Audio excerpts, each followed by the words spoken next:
Greetings and salutations, everyone. I hope everyone is doing well today. Today I have a very strange experience from a subscriber out of Ohio. Before we jump into it, a couple links. As you know, I rely on Patreon, PayPal, and my merch to help the channel to continue to grow and go. The links to Patreon and PayPal are in the description below. Merch is displayed directly under the video. Also, Dogman, Frightening Encounters, Volume 1 through 3, the audiobook versions. They were written and researched by Tom Lyons, narrated and produced by me, Jeff Nadolny. Those audiobooks are available on Audible, Amazon, and iTunes, the links to which are also in the description as well. And finally, last but definitely not least, if you'd really like to help support this channel to continue to grow and go, simply subscribe. It doesn't cost you a cent. Click that like button. It takes half a second. And please, leave a comment. Why? Well, because all these things, they really do help this channel grow. And guys, they definitely matter. Now, everyone, I have taken far too much of your time. Let's get on with today's upload. Shall we? Really quick before we jump into the upload today, my neighbor across the street has been using his saw for 2 seconds. I don't know what he's cutting. He is apparently thinks he's a carpenter, and he, I don't know, builds whatever on his front porch. I apologize for the noise. Let's just get through this. I really am sorry. Today's upload is a subscriber submitted experience. I talked to him on the telephone 3 days ago. I made reference to it on the live stream on Saturday night. He lives in Athens County in a little village called Gloucester. And he is 58 years old. He has done 10 years in the military between the Army and the National Guard. Now, he is an avid hunter. He is familiar with all of the fauna in Ohio. He and I were talking for about 2 hours, and I need to kind of lay the setting for you. It's a very strange experience that he had. It is violent and sad as well. I've never heard an encounter like this. I've heard of them being tactical, but during this experience, there's something that I've never heard. Anyway, he was in Wayne National Forest, and there is a cemetery called Salem Cemetery. He had been hiking most of the day using the Long Ridge Trailhead. He has 2 dogs, 2 foxhounds, and they were very loyal and very protective. He said that they were probably the best dogs he's ever owned in his life.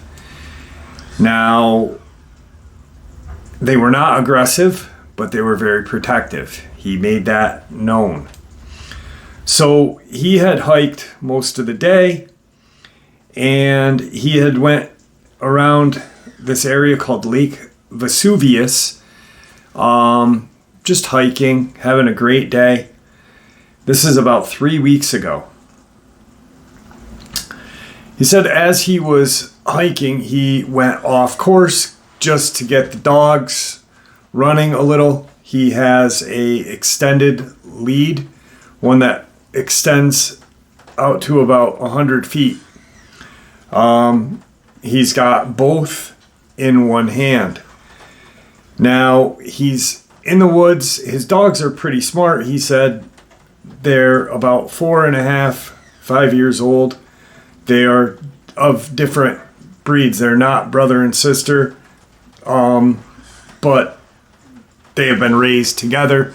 One's older than the other. And so he is off of this road called Salem Hollow Road, southeast, going towards Salem Cemetery. He'd been hiking for a couple of hours at this point. There's some, I guess, dilapidated buildings in that region. What looked to be like, he had me look it up, what looked to be kind of like a couple of brick and mortar walls with what looked like gates, cast iron gates. So when he gets to this area, he's been here numerous times. This is a hike that he does. He's divorced. He's got nothing else to do when he's not working. So he hikes a lot. Weather's nice. He likes to exercise his dogs. This is where things get really strange. And I'm going to have a hard time wording it, but he's walking the dogs and he comes to this area and he hears this very strange kind of growl, and like a panting noise. His dogs have now perked up. They're looking around like, what's going on?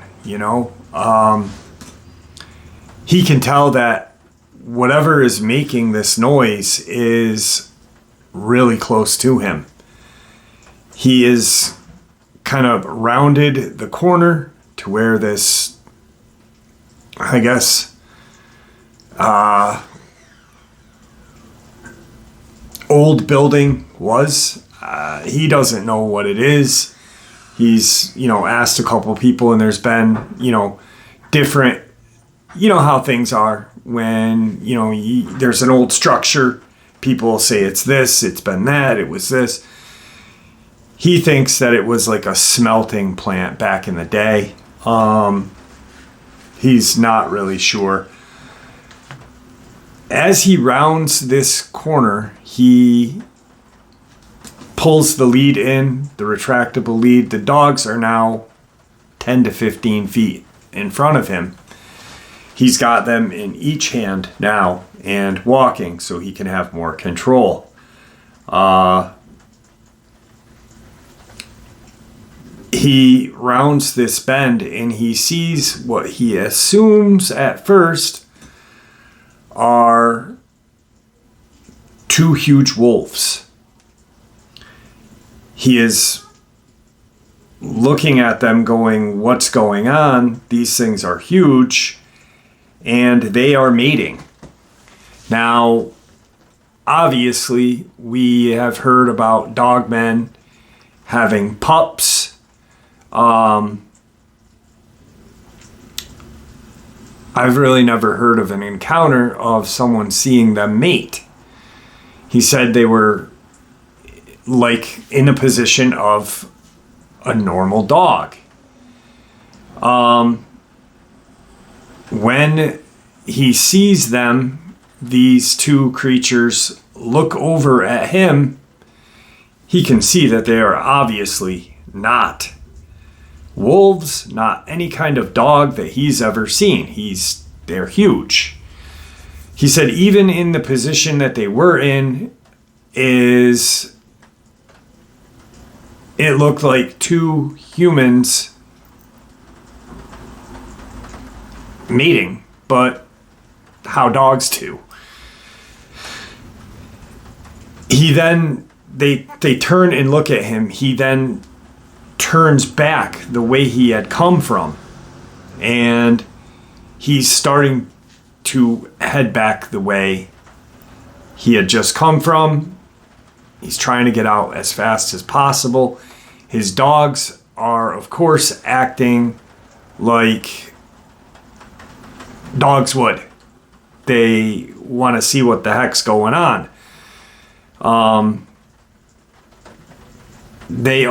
His two dogs are kind of aggressive towards other dogs. So he's just like, we need to leave. These are not dogs. These are something that I've never seen before. I've heard of, but anyway,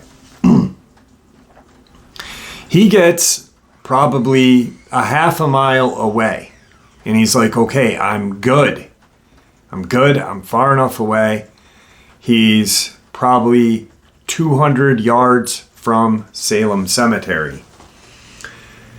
He said that as he's rounding this bend to get back onto Salem Hollow Road, he hears this ruckus. He said it sounded like two bulldozers just plowing through debris, old brush, just really coming at him. Now, he automatically assumes that it's what he had just seen about 15 minutes ago, you know. The dogs now have turned and they are frantic. They're smelling in the air. They're howling like beagle foxhounds do. And he sees one of them come out of the woods first. He can still hear the other one coming behind him, coming behind to where he is. He then has both dogs, both hands, both leads like this, and the one Dogman runs in front of his dogs and goes kind of to lead the dogs away, to pull him or whatever. He's thinking, as we're talking, that they are tactically trying to separate him and the dogs. And that's exactly what happened. So as he's trying to control his dogs, this Dogman ran past him, and his dogs are now focused on the Dogman that ran past him. He's focused on his dogs, but he's also focused on what's coming up behind him. He is armed. He is armed with a Glock 20, 10 millimeter. And the dogs are pulling at him. He's got too much going on at one time. He has two choices. He holds on to his dogs, and this creature comes and gets him from behind, or he lets go of his dogs and pulls his sidearm. He does the only logical thing. He lets go of his dogs. As he lets go of the dogs, he has seconds to pull his sidearm. He pulls his sidearm and turns and takes a firing stance and shoots the dog that's coming at him. It is snarling at him. I asked him, I said, well, obviously we know they were mating. Do you know which is which? He said, the one that ran in front of me was huge. He said, I assumed that it was a male. The one that's coming at me is probably 6.5, 7 feet tall, right? It is running full bore at him. He turns, takes firing stance, and shoots. He said he didn't unload the full mag. He shot 4 times. He shot center mass twice and raised. He believes he shot it in possibly the neck and face. He knows he shot it in the face once. He doesn't know if the third shot that he believes he went up. He said center mass and went up, which, you know, talking to this guy and getting a feel of his knowledge of firearms and stuff like that, I really think that he came off as a very good shot. He wasn't bragging. He wasn't, you can tell. For those people who go to the range and shoot, you can tell who is full of crap and who's not. I purposely don't talk about my range time. I don't talk about my shooting ability. It's my business and my business alone. You know, that's how I feel about it. I think that people who come off braggadociously are a fraud. You know, there's no need to display or whatnot, you know. It's the way I feel, and I'm sure a lot of you who are shooters and enjoy shooting at the range will agree. So as he takes his shots, the creature kind of makes this weird moan. And he said as it turned, it started running. He saw that it had male genitalia. And it took off almost the way it come.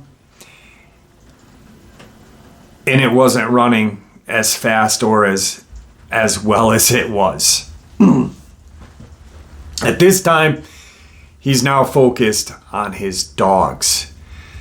During the shoot, he can hear his dogs are now in a fight. They're engaged in some kind of fight. He starts running towards where he believes his dogs are. He sees this other Dogman.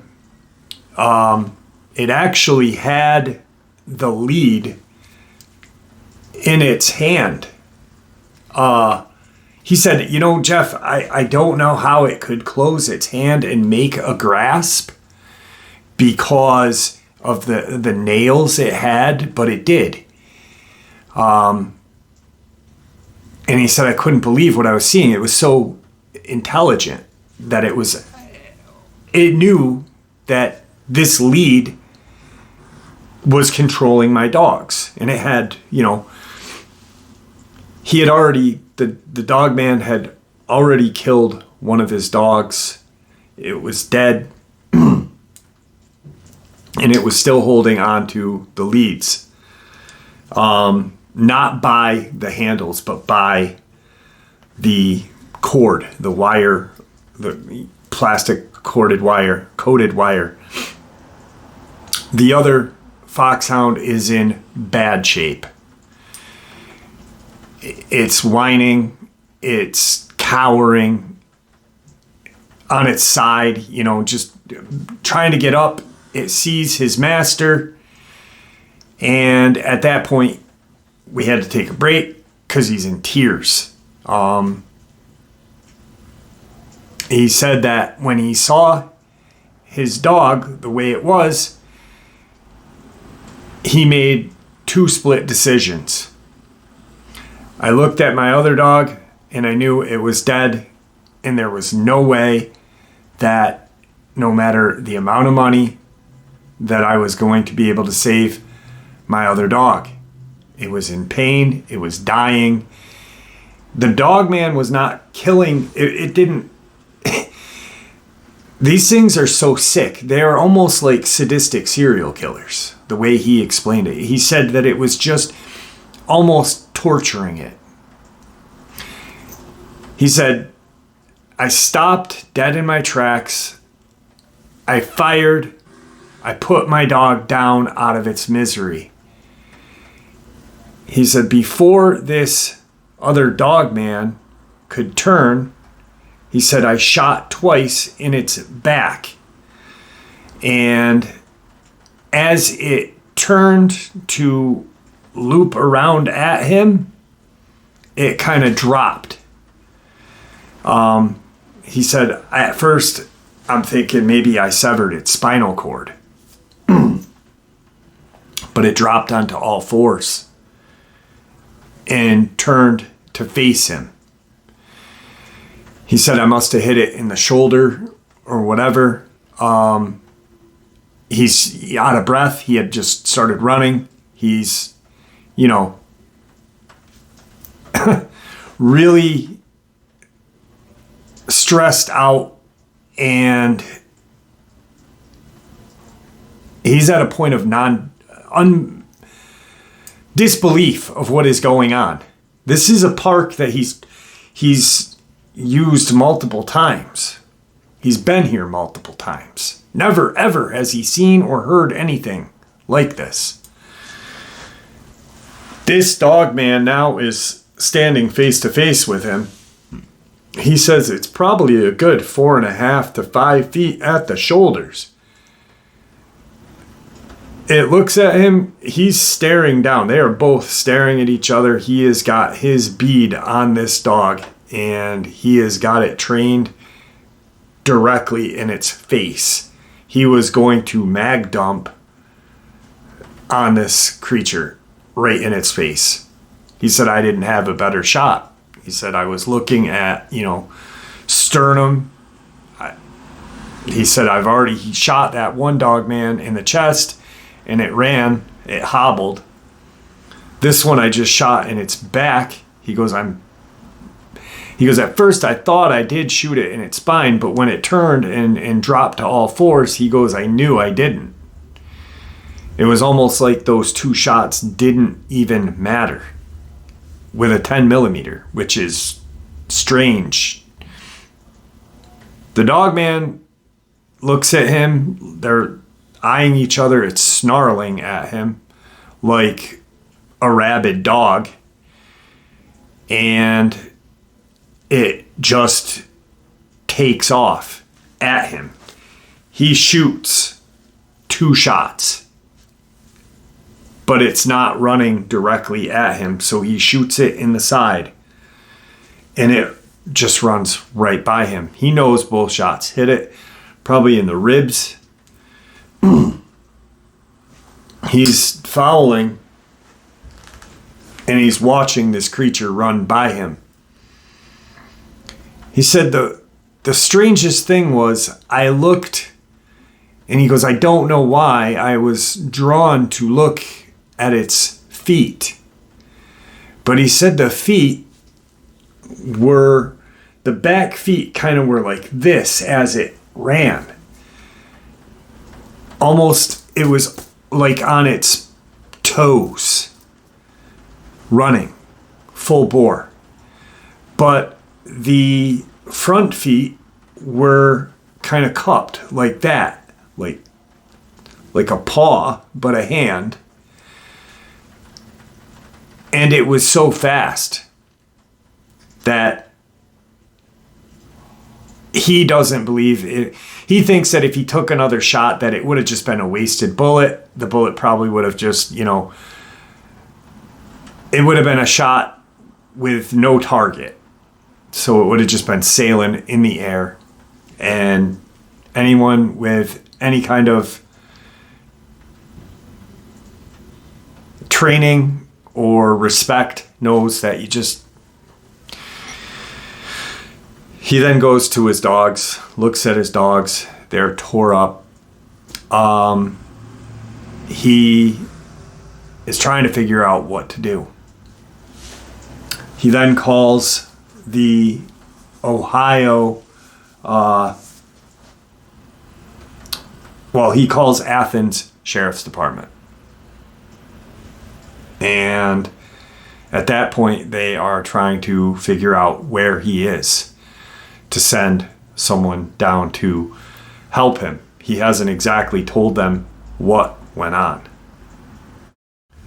So he notifies Athens County Sheriff's Department. He lets them know, hey, I am by the Salem Cemetery off of Salem Hollow Road Southeast. I need assistance. I was just attacked by a wild animal. My dogs are dead. A couple deputies come down. They are talking to him. He's not sure exactly what he should say. He does not want to be labeled crazy. So he's like, I don't know what they were, but they were large. They ran bipedally and quadrupedally.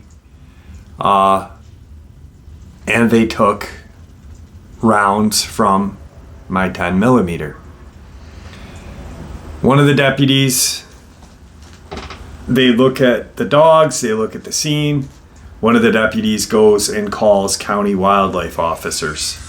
And one of the wildlife officers comes out. At this point, he is sensing something's going on. The deputies have now started to treat him with how he didn't expect to be treated the way he was being treated after being attacked. His dogs are now dead. He had to put one of his dogs down. The county wildlife officer comes out and he says that you had just encountered two bear coming out of hibernation, and this is, what happened. You probably startled them, and this and that. He goes, these were not bear. He said these were something different. I don't know what they were, but they weren't bear. The deputy then starts to, they just drop everything about talking about what just attacked him and his dogs. And they start talking to him about his firearm. They take his firearm.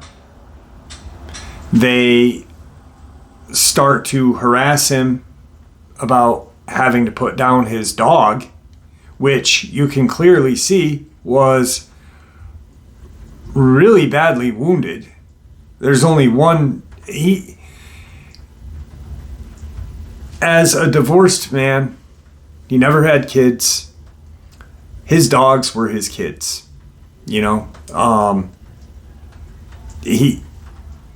something that a normal person he's not a psycho,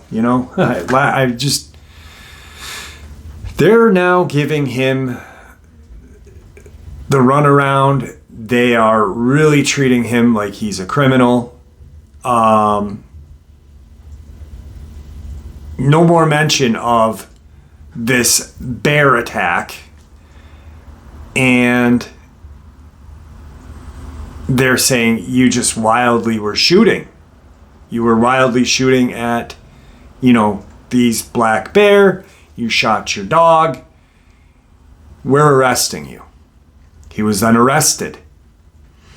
And he was charged with cruelty to animals. He was charged with discharge of a firearm in state and federal land, both state and federal. So he got a ticket from the Department of Conservation, the conservation officer, and the county. They put his dogs, wrap his dogs up, and they are then brought to wherever. He's then responsible for a vet bill for the cremation of his dogs. And he's arrested, booked, whatever, released on his own recognizance, obviously. So this is where it gets even weirder. And I am now going, this is crazy. You are now you've now shared an encounter with me that I have never heard of a Dogman breeding, but obviously we know they do. I mean, we know they do. They have to. And now you are being treated like a criminal, which is even more disgusting.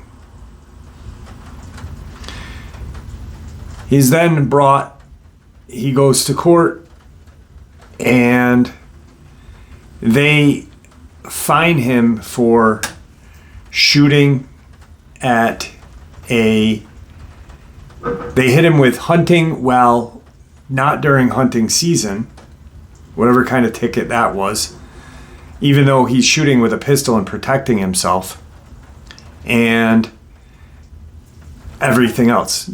Improper discharge of a weapon, cruelty to animals.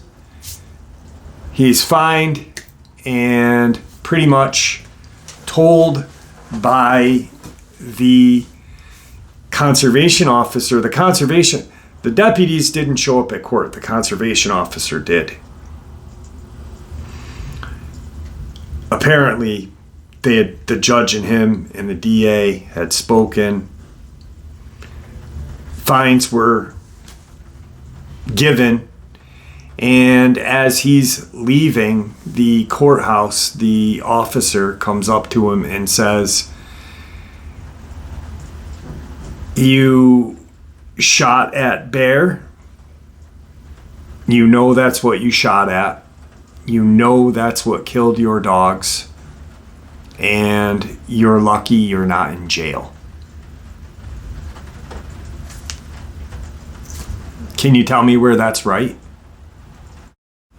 He is now charged with thousands of dollars because even though he didn't kill the bear, they are considered an endangered species, I guess, in Ohio, is what he was hit with. So then, as we're talking, I go online and I type in black bear breeding season, mating season. And it's somewhere between May and July. And there's a photo of two black bear mating. Very similar to what he described he had witnessed. And I said, listen, I'm not doubting you. I have to ask questions. I want to know, because I know that Ohio is a hot spot, and where he is in the location of Ohio, to me, would be a hot spot. I said, is this picture what you saw? And, sent him a screenshot. And he said, Jeff, this is not what I saw. I know what black bear is. I know how they look. I know how they run. And I said, Mel, I'm not doubting you. I just want to, ask the question. I've got to ask the question. What you said, how it ran, matches up to how a Dogman would run. A black bear isn't going to run and lead you and your dog separate. They separated him. We're talking And that's his whole experience, all right?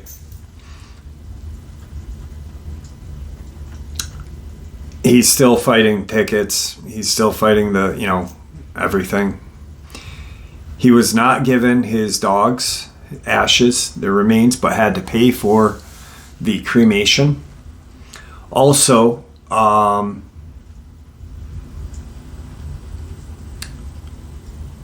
he's, paying all these fines. We end up talking a little bit after. Anybody who has done an interview with me knows that I just don't get the experience. I talked to you before, during, and after. I said, why do you think that it took so long for them to come after you if they were growling? And he said, Jeff, I thought about this.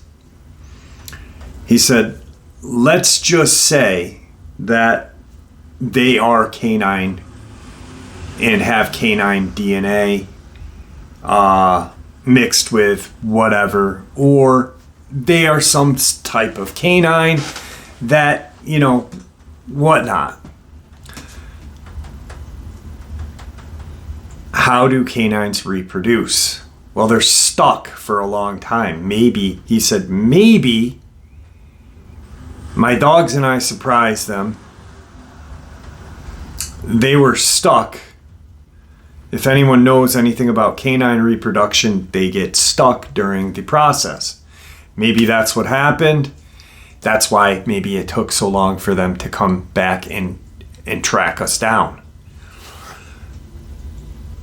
Another interesting thing that I grasped from this whole thing is that the male was smaller than the female. So are these huge dogmen that we're seeing, he said that in the other one did not have male genitalia, he couldn't see any genitalia. He said, but he didn't see any breasts either. He saw what appeared to be nipples on both, but it was just a weird kind of structure that he was looking at. It was not a bear, and it was certainly a mixture of a canine and a human. Some type of whatever. Now, my question is, I'm wondering if that's how it works. If male dogmen are smaller than female dogmen. Or if it was just this breeding pair that's how it ended up being. An amazing guy, just a really nice guy. I really feel for him. He's going through it. He did get his pistol back. But it's just, this poor guy went out for a walk, something that he's done a couple hundred times before, stumbles upon this, has this tragic and horrifying altercation, and then gets treated like a criminal.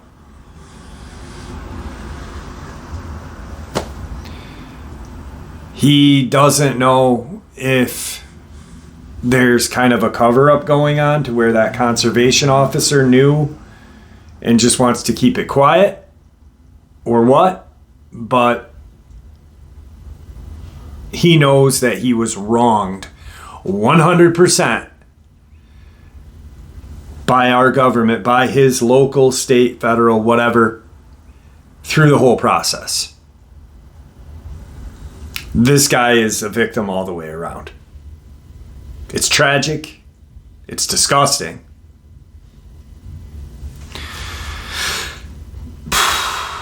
So, there's another question. If we are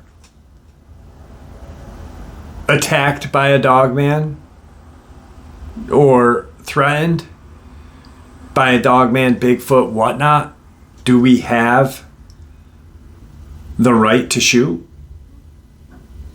or not?